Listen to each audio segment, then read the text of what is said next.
Satu dari ratusan orang yang tersesat ke jalan yang benar sebetulnya. Tersesat ke jalan yang benar. Tersesat ke jalan yang-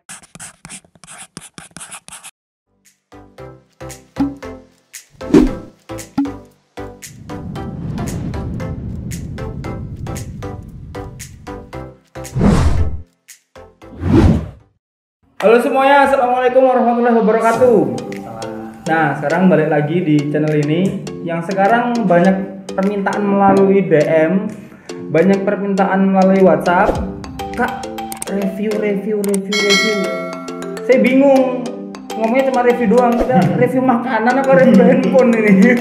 Ya, tapi kita mau sekarang kalau biasanya kita review jurusan di PTN, kita review PTN Universitas Lampung, jurusan apa, tapi sekarang kita mau review atau ngobrol seputar yang sekarang pendaftarannya lagi dibuka maksudnya, yaitu PTKIN atau Perguruan Tinggi Keagamaan Islam Negeri. Nah, sekarang udah ada maestronya, Kak Ahmad Nazirin. Kenapa maestro? Karena alumni di sana. Say hi dulu Kak lagi. Halo. Ya. Nah, kita mau bahas PTKIN nih Kak.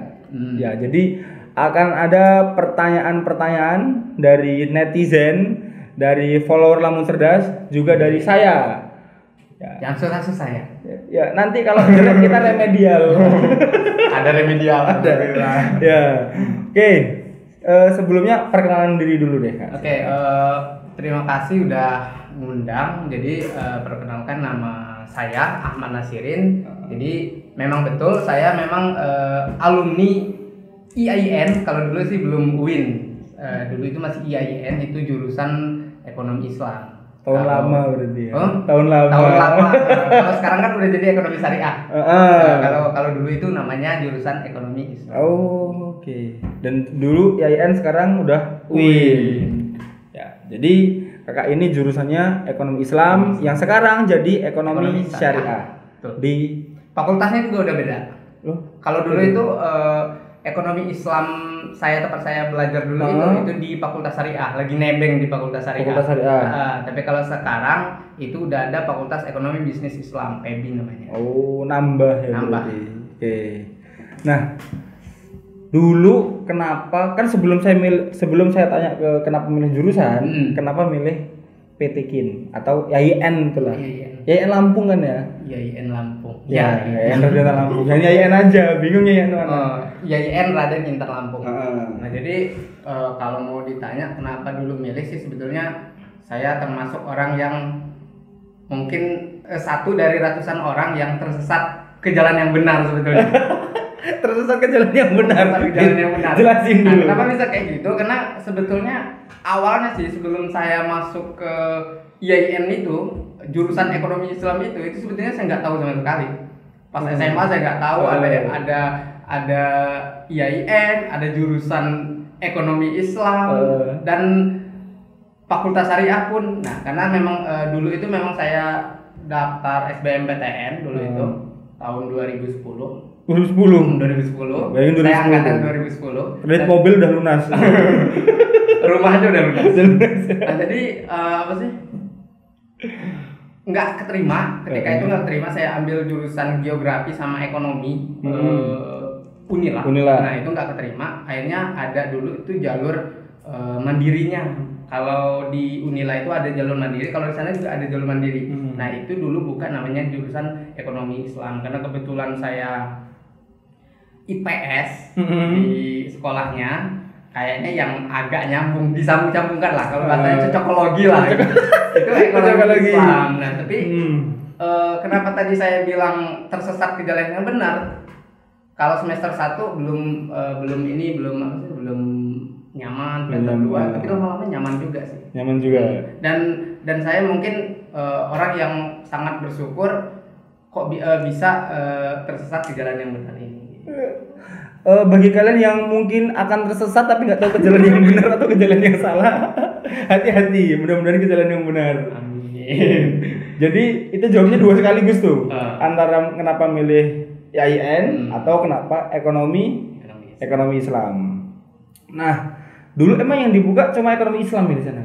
Dulu banyak sih, jadi ada muamalah, ada JS, jenayah siasa itu sejenis kayak hukum hukum pidana. AS ya, AS ada juga yang hukum keluarga juga di sana hukum perdata. Nah, tapi saya lebih memilih ekonomi Islam sih itu yang tadi sih. Jadi saya memang latar belakangnya lebih suka ke ekonomi.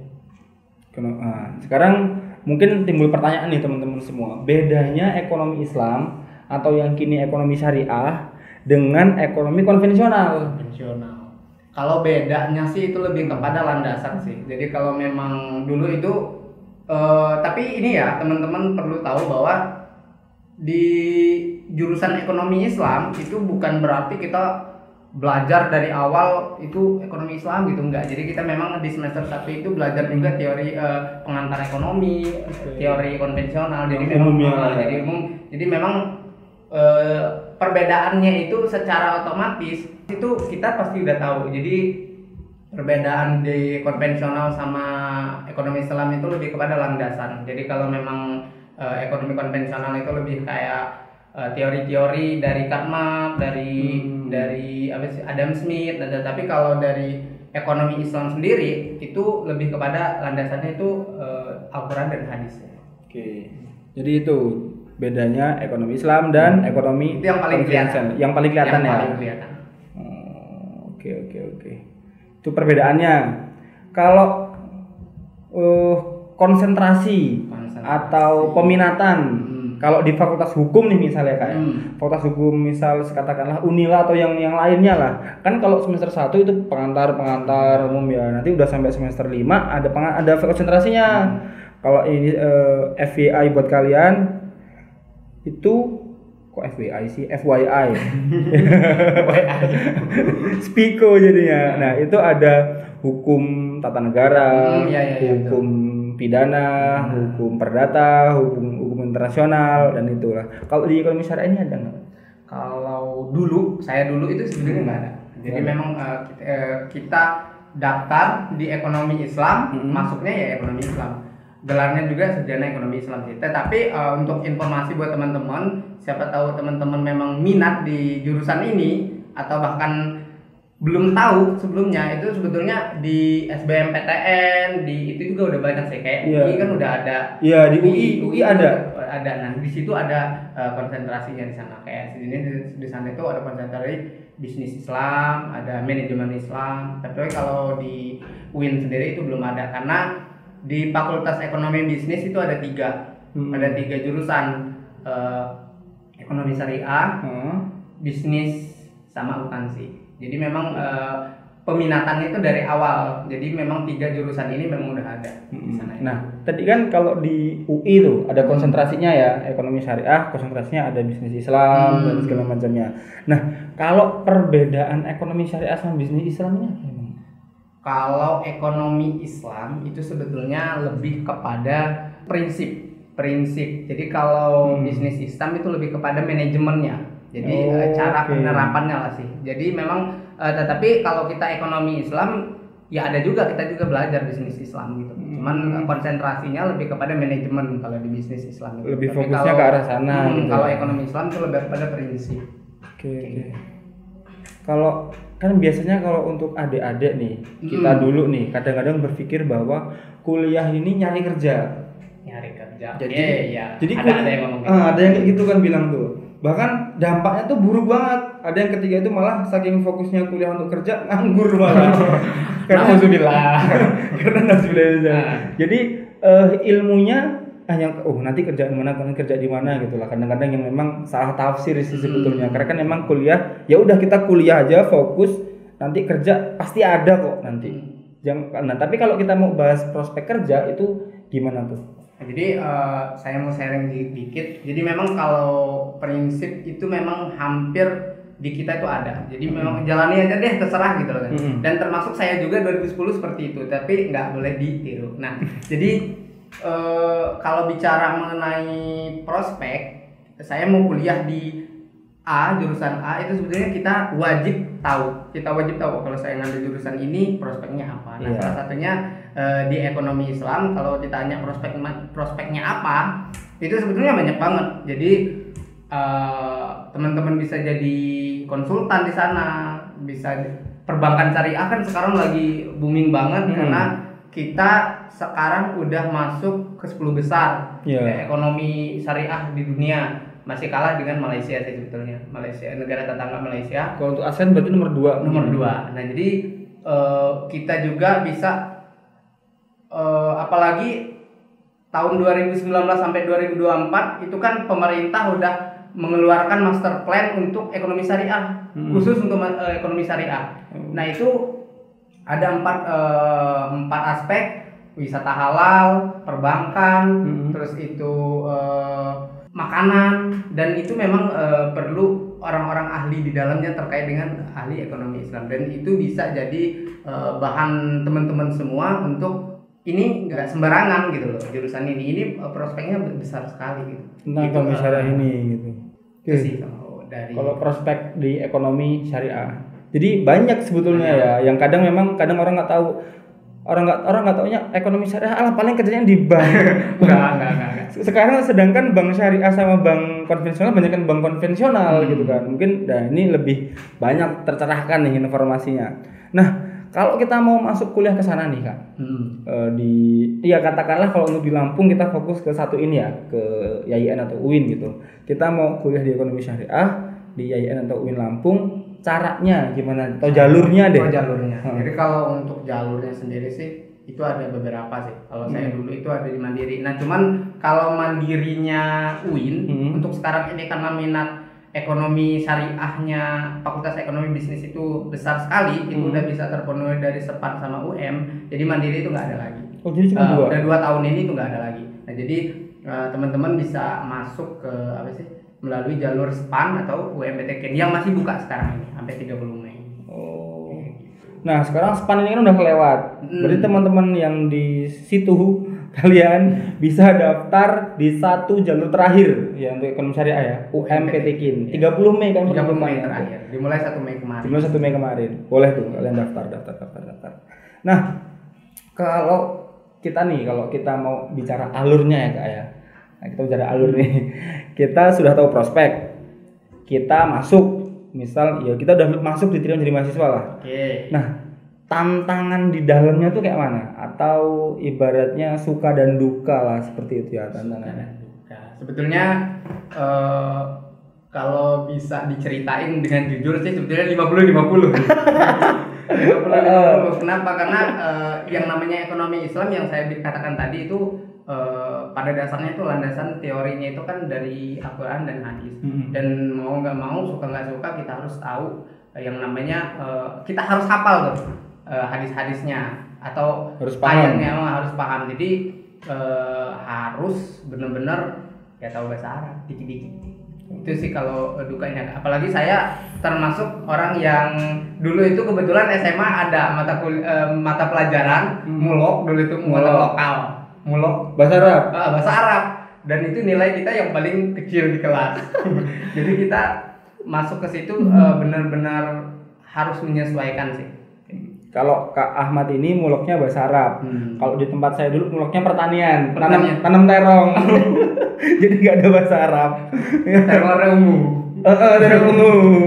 Nah, itu suka atau duka lah. Nggak tahu masuk yang mana nih ya kalau bahasa Arab. Kalau sukanya sendiri sih kita bisa tahu yang tadinya kayak banyak banget transaksi-transaksi yang kita anggap itu halal, yang kita anggap itu biasa karena memang keluarga kita, teman kita, tetangga kita itu melakukan itu, tetapi ternyata di mata Islam atau di mata syariah itu salah gitu loh. Nah, jadi sukanya itu seperti itu sih. Jadi kayak misal ada pertanyaan kemarin itu sama saya, kalau lulusan ekonomi Islam itu bisa nggak sih kerja di bank konvensional?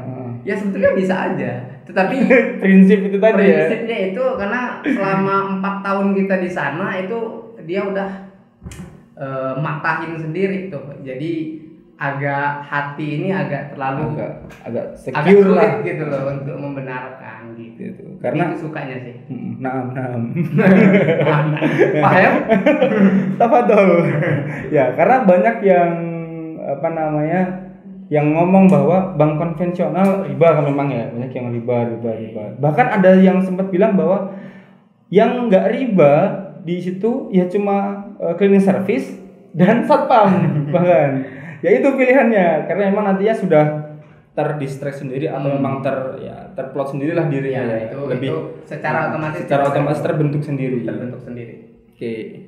Jadi itu pertama tadi setelah yang sudah referensi ini saya nambahin Kak. Jadi meskipun dulu itu dosen saya ngomong kalau kalian udah 4 tahun kuliah dengan saya ketimbang kalian kerja di bank konvensional, itu saya nggak mau anggap kalian murid saya gitu. Nggak kenal. Cuman mungkin itu sebuah ini aja sih untuk menekankan bahwa memang benar-benar kita harus memahami. Iya. Itu jokes tapi serius. Jokes tapi beneran. Ya, itu ekonomi syariah. Prospeknya, jalur masuknya dan suka dukanya ketika sudah kuliah. Nah, kalau untuk terakhir nih, bukan terakhir nih, mungkin terakhir. Kalau kita sudah suka duka, kita sudah menjalani kuliah nih Kak. Lulusnya susah apa enggak? Karena biasanya kan banyak tuh yang lulusnya lama, susah enggak. Terutama biasanya kalau untuk ini teknik tuh kan lama kadang-kadang karena susah kuliahnya. Karena teman saya juga banyak yang teknik, aduh susah nih gitu. Kalau bicara mengenai susah lulusnya, sebetulnya saya termasuk yang agak lama lulus sih. Jadi saya 5 tahun lebih. 5 tahun lebih. 5 tahun lebih. Cuman nggak nyampe 5 tahun setengah.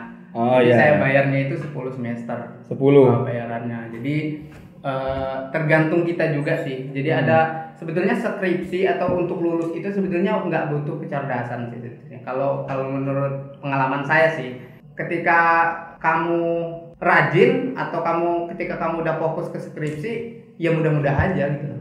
Cuman dulu kebetulan saya agak susah yang namanya fokus sih. Saya ini termasuk orang yang agak susah fokus, jadi sampai molor 2 semester. Dan teman-teman banyak sih yang 8 semester selesai, 8 semester selesai. Jadi sebenarnya tinggal fokus dan rajin aja ya, tekun gitu.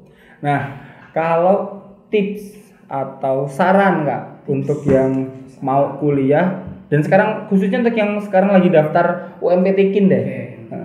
Gimana tips apa aja?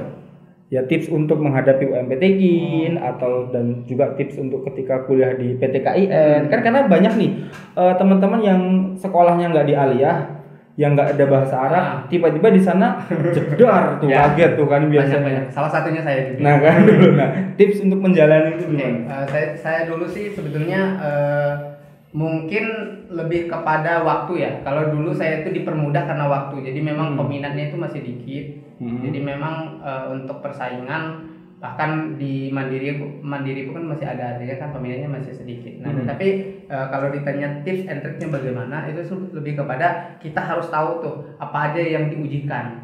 Jadi memang ada standar pengujiannya, kayak misal teman-teman ada yang mau daftar UMPTKIN, itu tentunya agama itu harus ada basic agama, harus dikit-dikit tahu. Meskipun lebih kepada kebanyakannya tentang TPA sih. TPA sama TPS itu ada sih. Di situ ya. Tapi agama itu wajib karena memang karena salah satu yang diujikan itu di sana itu adalah tentang agama. Nah, ini sharing juga nih Kak. Jadi kenapa saya ini banyak tanya juga tentang ekonomi syariah atau ekonomi Islam. Dulu ketika 2015 saya tuh juga daftar UMPTKIN. Ceritanya saya lulus. Kakak ini lulus, saya daftar. Saya daftar UMPTKIN, tapi memang itu yang saya tanya tadi bilang prospek saya belum tahu dulu, terus saya isinya saya nggak tahu, tapi saya UMPTKIN aja.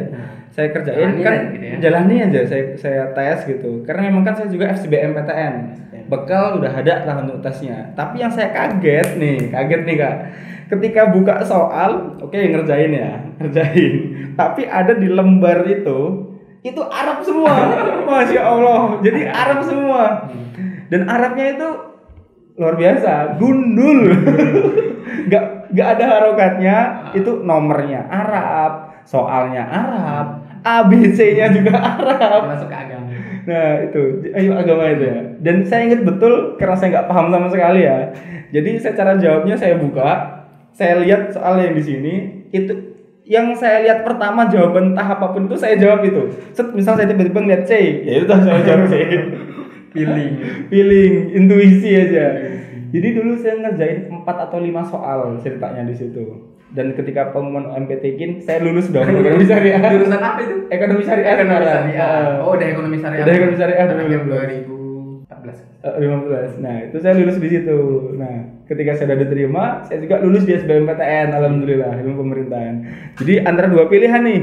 Dulu karena ekonomi kan lagi hits juga tuh dulu. Yes. Ekonomi syariah dan ilmu pemerintahan.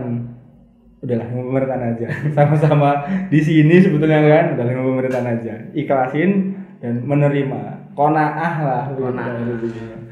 Oke, itu ada lagi mau di-sharing kan? Jadi mau ngasih saran aja sih. Boleh. Jadi sebetulnya ekonomi Islam itu kalau saya contohkan karena kebetulan saya alumni UIN, Raden Intan, jadi memang nggak sesulit yang kalian bayangin sih. Jadi memang nggak apakah harus kayak ustadz gitu atau memang bahasa Arab semua, itu enggak juga gitu. Jadi memang apalagi kalau di UI itu misal ada teman-teman agama lain yang mau masuk ekonomi Islam, kebetulan dia mau ahli dalam ekonomi Islam, itu ya bisa gitu loh. Bisa. Tetapi jadi walaupun dia enggak agama Islam masih bisa. Jadi ketika misal non muslim pengen fokus dan serius di ekonomi Islam atau ekonomi syariah bisa ya? Bisa. Karena memang ekonomi Islam itu nggak mempelajari kayak tauhid gitu, enggak. Jadi memang lebih kepada prinsip tentang ekonomi berniaga, bermuamalah gitu. Karena memang ekonomi Islam itu lebih kepada bicara mengenai tentang hubungan manusia sih, sama kayak muamalah. Ilmu publik ya sebetulnya. Oke, tuh terima kasih Kak Ahmad Nasirin sudah hadir di sini. Siap. Ilmunya tangkap. Yang untuk kalian sudah lulus PAN-PTKIN di ekonomi syariah, selamat menikmati di sana, enjoy. Tips dan sarannya tadi boleh diambil, silakan. Dan untuk yang sedang UMPTKIN, selamat juga, selamat mengerjakan maksudnya. Dan mudah-mudahan dan jangan ini, itu kan contoh-contohnya itu udah banyak toh di internet, di Google, dicari aja sih. Iya banyak, tinggal jadi, jangan berserah diri aja. Ya udah kayak Yopi tadi kan berserah diri. Apa tuh tiba-tiba ngeliat MC itu itu jangan dicontoh memang. Karena ekonomi Islam udah agak susah sih Kak. Iya, sudah ramai banget sekarang peminatnya. Nah, itu terima kasih untuk hari ini, atau terima kasih untuk episode sekarang. Dan teman-teman silahkan boleh subscribe di channel ini. Bukan cuma UIN, bukan cuma Unila, kita akan review jurusan yang lainnya. Terima kasih. Saya Edi. Wassalamualaikum warahmatullahi wabarakatuh.